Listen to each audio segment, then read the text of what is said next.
আসসালামু আলাইকুম নাজ ভাই। সুন্দর হাবিবা গ্রুপে। আরে হাবিবা, আমি আসলে ওই ড্রেস পরতে চাই নাই, বুঝছো?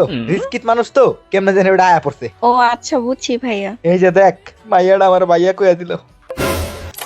এ নাওজা, তুই এসব কি প্লে ডাকস আমার গ্রুপে? তুই না আসলে বুঝোস না, তোর না জ্ঞান বুদ্ধি হয় নাই। তুই জানোস না আমি যাত্রার গ্রুপে যাই না ভাই। এইসব প্লেয়ার আমার গ্রুপে আর আনবি না কোনোদিন। ভাই ভাই উনি গ্রুপে থাক, তুই কথা কইস না, চুপ থাক চুপ থাক। দূর বেড়া, তোর কথা মতো হইব নাকি? বাড়ি করে এটা রে। এই আদি পোলার ঘরের পোলা, আমি তোর বাপ, ঠিক আছে? আমি গেম ডাউনলোড করছিলাম তোর এইসব দেখার লাইগা। আমি তো জানতাম তুই এমন করস। ও মা গো, আমি এটা কি করলাম? আরে আব্বা আপনি হেনে। আর হ্যাঁ, তুই রিচ কিট না? আজকে 3 দিন ধরে বাপ পোলায় খাইতে পারতেছি না, তুই রিচ কিট। আয় তুই আজকে বাসায়। বউ বটিটা হাতে নাও তো, তোমার পোলায় আইলে আমার ডাক দিবা। আমি তো কোনো রিস্কেটের পোলা না, আপনি আম্মারে গিল্লে কইছেন। মামা একটু ভাবনি ছিলাম, আর আব্বু আমনেরে সরি।